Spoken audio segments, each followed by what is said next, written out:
Well, welcome everybody. Today is November 8th, Election Day. Thank you for joining us. And with that, we'll just touch on briefly the two agenda items that we normally hit on. One is the economic update. And then the other would be what's remaining of our investment outlook for 2022 with some thoughts about 2023. And just to reiterate, or for those that are just joining, we do tend to provide a little bit more of an expansive outlook meeting at these opportunities in January, where we kind of take a look at the year ahead and try to forecast as best we can returns and return profiles, where to allocate capital. So let's take a look at the economic update. And some of these slides, again, will look fairly similar for those that have joined a little while or for a number of meetings. But I do think it's important, if you have seen these charts, to observe the evolution of the economy and how it's evolving and maybe how it's layering into our thought process. So again, the two main parts of the economy, the services sector, which is the purple line, and the manufacturing sector, which is the orange line, both remain importantly in expansion territory. And expansion territory is defined as any number that's above 50. So with that observation or with that information, you might observe that the manufacturing sector is right on the cusp of going into contraction. That's not a super big surprise, of course, because we've got an inverted yield curve at the moment and a slowing rate of GDP growth on a year-over-year basis. But that notwithstanding, the services sector still remains nicely positive. And with that, it's containing a lot of what would be otherwise troubling signs within a number of different markets. So for example, the bond market on the credit side, investment grade bonds, high yield credit, continues to be very well anchored because the economy still is very on sound footing. So this, I think, is something we, again, watch pretty carefully every monthly observation, but still all it's suggesting is that we're in a deceleration mode, not necessarily in a economic collapse or crash mode, as some in the financial media would be suggesting. This is an updated look at the inflation evolution. This is, of course, as you all know, our most important macroeconomic variable to watch, because inflation influences bond yields, and bond yields influence everything from discounted cash flow models on equities to financial assets of all types. So it's very important to keep an eye on what's going on with inflation.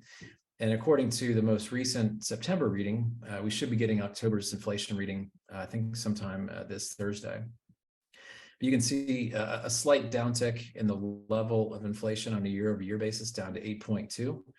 And then you can see, of course, how the consensus is modeling inflation is going to evolve over the course of the next nine months or so. But still, I think importantly, not much has changed from a when do we get to a better situation for financial markets, because again, according to some of the data that we've reviewed and believe to be highly effective as a signal, until and at which time inflation gets below a 6% level is about the time when markets should start to act a little better, particularly on the equity side. So we continue to watch this closely.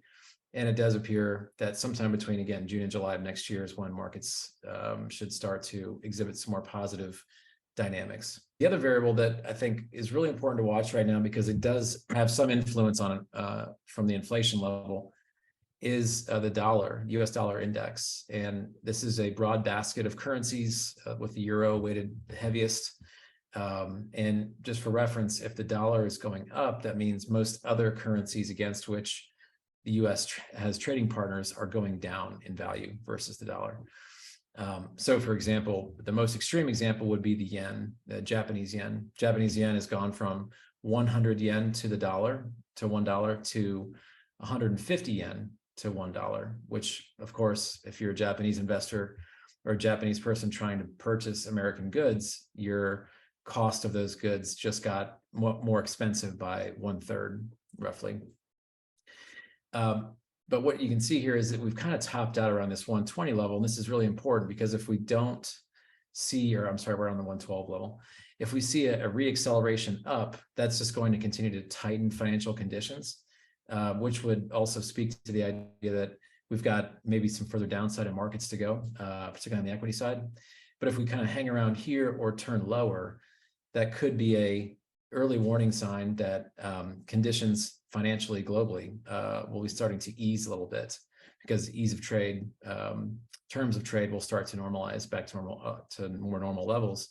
And this deceleration in the dollar would also be our signal to look at things more carefully, like international stocks. We saw a small preview of that last week with this little squiggle right here. I think last week was the biggest difference in performance between US stocks and international stocks back to the early 1980s. So there was about a 4.5 percentage point difference in the performance of US stocks versus international. International being +3, US being -1, I believe it was. So anyway, this is something we're watching very closely. Our kind of assumption, our base case, is that we kind of stabilize from here, kind of consistent with the choppiness, until at which time, maybe in the middle of next year, this starts to decline. Again, I didn't stress it yet, but if you do have any questions, please feel free to drop those into the chat, and I'll try to address those as we go along. And then again, I do think it's important, because we are still in this, pre-recessionary conditions, with markets kind of anticipating some of that. The what could go right question, and we have had some things move our way based on ideas that we threw out there. The other one I would add to this would be that I'll add for next time would be that earnings in the U.S. Don't decelerate as fast as maybe the consensus is expecting. There are a variety of reasons for that, but I think next month we'll have 100% of S&P companies will have reported, and we'll have a better idea of maybe where the outlook is for Q4 and into 23. So we'll provide a sensitivity table for our ideas around where stocks could go in 2023. But that notwithstanding, pretty much everyone's very negative on the direction of U.S. earnings. And I think if that surprises to the upside, then again, could send the market up pretty nicely in a very short period of time. The other one that we'll be watching this Thursday is if inflation decides to move lower faster than the expectation. Now, there are ways in which that could happen. I have a hard time seeing that actually occurring this time around for the October or November reading, but that's certainly something on the horizon here that we could be looking forward to. So let's take a look at the remainder of our 22 outlook. These are just our investment ratings. Again, these haven't really changed too much, with still a very middle of the road picture for US companies. We do have a slight bias now to small cap companies. We do have an approved position that we're looking at adding sometime in the not too distant future, but we've yet to add it because there are capital gain distributions coming from mutual funds that we want to be aware that we're not buying into a capital gain distribution for mutual funds. International stocks, again, we still remain underweight to those. We're at about a half weight that we normally would have. Really, a lot of that hinges on the idea that the US dollar is still very strong, and in which case that just provides a pretty massive headwind to us even owning those stocks. Emerging markets, we have no exposure. We haven't had exposure since maybe January of this year, and that's been a good position not to have, particularly with relation to Chinese stocks. Those have really gotten hammered in the back half of this year. And in our opinion, things have to get a lot cheaper in emerging markets before we start adding to them in any significant way. One line item I will add here for next time for the bond section would be ultra short bonds or short-term bonds. We do have a very overweight position now, as we'll talk about in just a minute, to ultra short bonds, meaning bonds that have a time to maturity of maybe less than 2 years. Actually, on average, probably less than 1 year. And part of the reason that is, well, we'll get to that as to the why when we get to the bond section. You'll see pretty clearly, I think, why. Still are waiting for better opportunities in high yield or emerging market bonds, although we do want to be open to those. And then, of course, still have a preference for alternative positions at the expense of our bond holdings. And we'll talk about what could change that, because that is an important thing to keep top of mind. Still very similar ideas to what we had described last month in a little bit of a no man's land. for markets at the moment, where we're treading sideways. We're working through earnings deceleration in the S&P 500, working through a situation where short-term interest rates are rising very rapidly. And so all of these cross currents just create caution on the horizon for the immediate term. But again, I think on or about middle of next year, we should be seeing some improvement in one, if not many of those factors that I just mentioned. But it is important to note, again, alternatives have done a great job this year, and actually particularly in Q4 so far, of providing that different return source when markets are going sideways. Actually in Q3, our liquid alternatives bucket was positive when both the S&P and bond market were negative to the tune of 4 to 5%. And our private market alternatives also had very favorable performance for Q2, and it's looking like that's going to be the case for Q3. So still wanted to highlight what's going on here, because these are very sizable shifts that have really we've not experienced before, really ever in modern monetary history. And what this shows you is the number of central banks adding to their balance sheet, and if the line is growing. And if the line's going down, it means the central banks globally are reducing their balance sheet, meaning that they're not purchasing bonds anymore. They're actually sellers of bonds.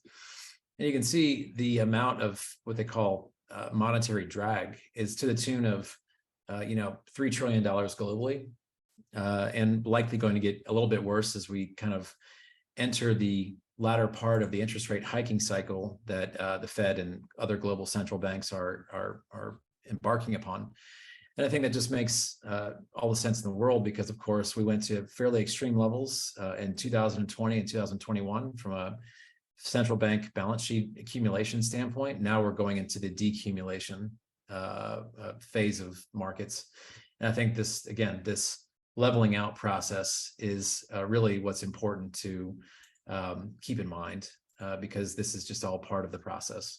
You can see the picture here for stocks, of course, has not been a very pretty one. This is through, this was through 2 days ago. So last Friday, I guess. And just for orientation, small cap index, Russell 2000 is the light blue line at down 20. The S&P is now down around 21, coming off a little bit of a negative bounce in September. But October was very positive and strong for markets. And then you have, emerging market index, the green line, and then the Chinese index, which I thought was important to keep on here, touching down 40%, but having rallied quite substantially after the Chinese Party Congress meeting that occurred, re-electing, the premier for another 5-year term, Xi Jinping. But this is, I think, what we wanted to point out, that this is a little fuzzy, so I'll see if I can tighten this up a little bit. But you can see here, this is a picture of Q3 earnings for the S&P. And I think a lot of people coming into Q3 were expecting that, the S&P earnings would have fallen off by now, given the high inflation, margins coming down and the like. And what you find is, now again, not all of the companies have reported yet, but we're about 85% the way through, maybe closer to 90% now. And what you find is that based on an expectation of 2.7%, we actually came in with earnings growth in the S&P of 2.2 for Q3, so a little bit of a miss versus the expectation. But some of the surprise in the upside came from a few different places. First and foremost, it was the energy sector. You can see just a massive contribution to the earnings picture that basically ExxonMobil and Chevron had on their own. But you also had some nice upside surprises to consumer staples, and healthcare companies, meaning that they were able to better manage their cost structures relative to maybe what was the expectation coming into Q3. The big laggard for the quarter, of course, much worse than expectation, was the consumer communication services sector.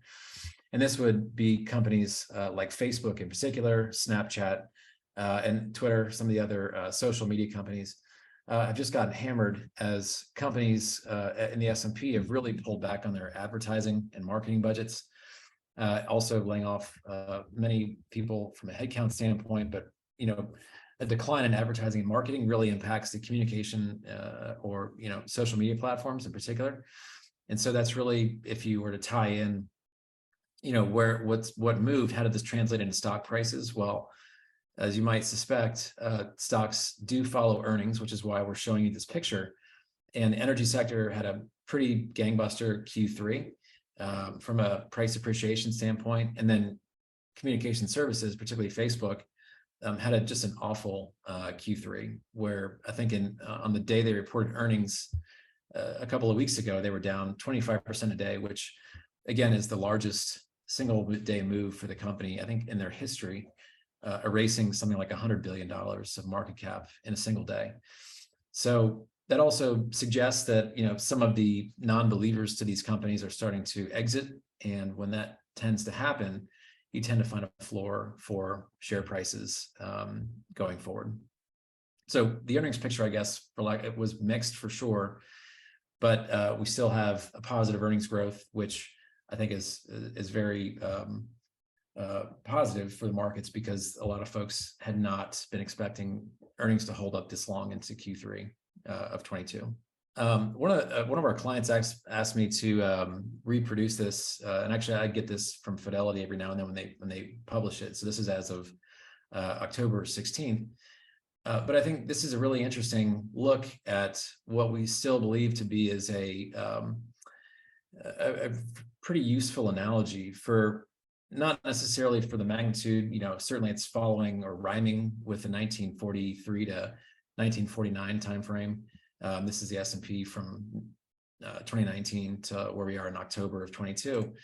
But it does kind of infer why we think that we're kind of in for a sideways market. Yes, there is a possibility that the S&P could hit a new low before we start making our way back up, similar to what happened here in 1947, 48. But I think the key is that really, when did the market try to find its bottom, at least for the first time, was when inflation peaked in early 1947. And that's, remember, inflation peaked here in the US earlier this year. I think it was in June, May-June timeframe. So if that is going to be the guidepost around which we're going to try to, model out what's to happen from here, then, unless inflation gets worse, which it certainly could in maybe a smaller probability than at the beginning of the year. But if that's not going to happen, then it does suggest that markets could be finding a footing right around these, 3,500 to 3,300 level in the S&P until we start earnings growth, in 2023. So, but it's still a useful analogy. Just says that we need to be patient, take our opportunities when we get them, and then find diversification whenever possible. Now, this is an interesting one because similar in nature, but this is really more speaks to the NASDAQ. Similar concept, of course, to peaking in inflation. And this just shares, I think, the Dow Jones Industrial Average starting in 72 timeframe through 75 with the NASDAQ. And clearly, I think the locus of selling this year, if you look at performance of major indexes, has been in the technology sector. And I think the difference as of last Friday between the Dow Jones Industrial Average versus the NASDAQ is at the widest level it's been since 2000. So I think that the Dow Jones Industrial Average, which tends to be a little bit more value oriented, is down 11 or 12. S&P is down about 20, and the NASDAQ is down a little bit over 30. So 20 percentage point difference. And I think if we still have inflation, I guess the point in showing this was if we still have inflation that's hanging out at these levels or even rising, and the NASDAQ likely has quite a bit further to fall from here until it finds its floor. So not to say that it's going to get cut in half, although again, that still is a possibility. And one reason why, we've really kind of high graded our technology exposure across individual accounts, individual stock strategies, and also, high graded our technology exposure within our core exposures. But if, inflation does continue to hang out in these levels, then it could suggest quite a bit more choppiness in the tech sector and specifically versus maybe the value-oriented sectors like healthcare and energy, industrials, which we have a very heavy exposure to at the moment.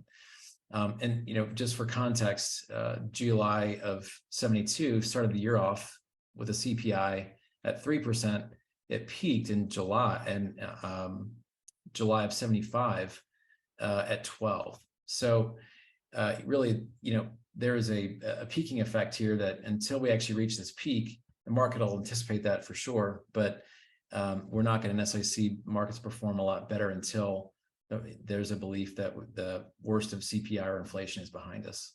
The fixed income is, again, probably one of the more interesting performances this year.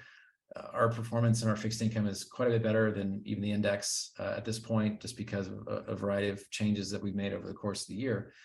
But this is, by all accounts, a outlier year for fixed income. You can see just hard to contemplate, but the TLT, the long bonds, this is the 20+ year Treasury ETF, is down 36%. We came into this year with a belief that we shouldn't be owning any long duration at market, index duration at best, which was about 6 or so, 5.5, 6.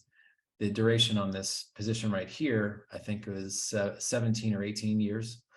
And that's an important thing to keep an eye on, because I think a lot of other investors may have underappreciated how fast interest rates could rise. So certainly we're not celebrating the fact that our fixed income is down for the year, no question about it. But we've moved into increasingly shorter and shorter duration positions throughout the course of the year. And I think our duration on our bond portfolio right now, after changes we made about a week and a half or 2 weeks ago, is now at about a 3-year range versus a 6 for the index and a 17 for the TLT. It just maybe helps frame the risk we're taking within our bond portfolio. And we don't think that we should be taking any risk in our bond portfolio, at least no duration risk, because of what the yield curve looks like right now. So this is a view of the U.S. Treasury yield curve. It showed, this was as of of the 4th. So what it shows is, at the 1-month bond, T-bill is yielding 3.7, 6-month T-bill is yielding 4.5, 1-year T-bill is at 4.78, I think, something like that, 2 years at 4.75. And you can see, interestingly, the further out you go, the lower the rate goes, except this little squiggle right here. But that's not a really effective bond tenor, because there's not a lot of bonds at that duration. But you can see the 30-year bond is here at 4.3. So our thought is, well, why take on this duration risk of a 30-year bond with all the interest rate sensitivity, when in fact you can get a better yield for a much shorter time horizon?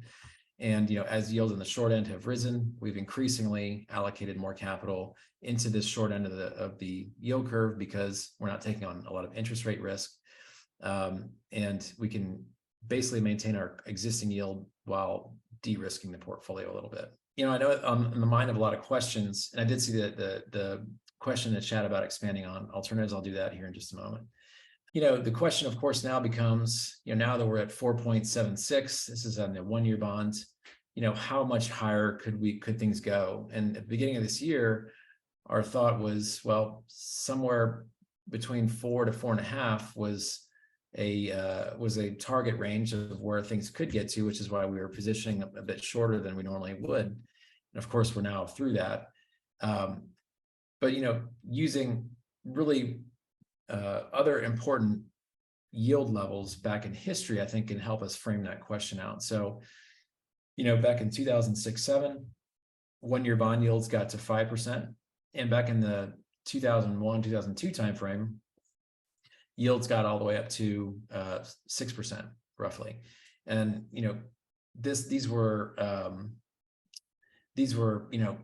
important yields in this case. In the case of the early 2000s timeframe, this is right after the dot-com bust. So, or actually right as the bubble was imploding in the dot-com bust.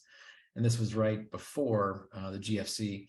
So, important economic turning points for sure. But, for next year and into the end of this year, we would say somewhere between 5 to maybe 6 would be a target rate that also would nest up with the current expectations of where the Fed funds rate is going to go. A lot of market participants are starting to think now that the Fed will maybe raise rates 1, maybe 2 more times to get to a Fed funds target rate just above 5% and then hold for there. That should bring yields up to between 5 and 6.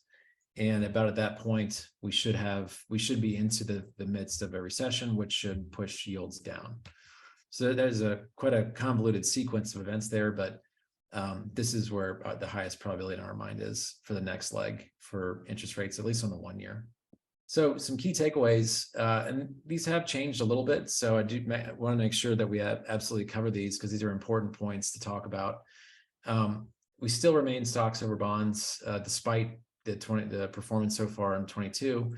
A lot of companies are using this opportunity to rationalize their cost structure, to rationalize their debt capital stack, do share buybacks, increase dividends, things of that nature. Because we think on the other side of this, the upside could be pretty meaningful, and we've already experienced a pretty sizable drawdown from a valuation standpoint. Rising interest rates do mean that we should consider U.S. government bonds again for the first time in probably 10 years for our portfolios.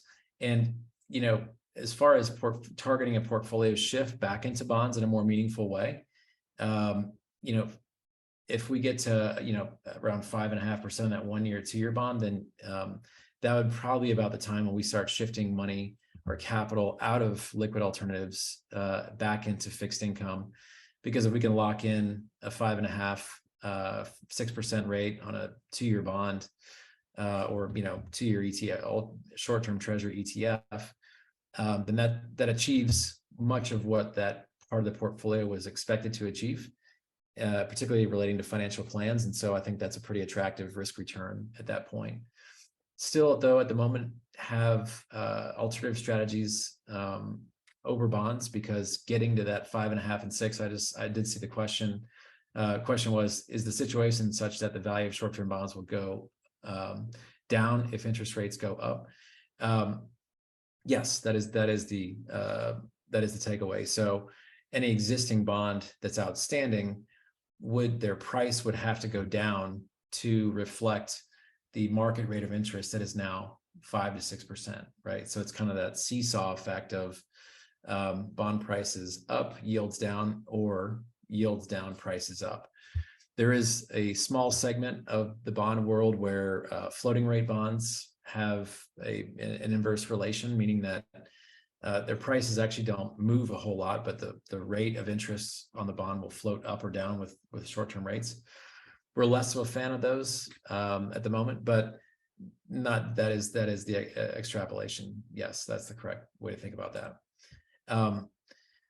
But we still have the highest level of alternative exposure, because going from where we are today, 4.75 on the 1 year, 2 year bond, getting to 5.5 would be a bumpy ride for the bond market from here. And so we still have a very high allocation to liquid alternatives, because those positions are set up right now to do pretty well in a wide range of outcomes, just like last quarter showed.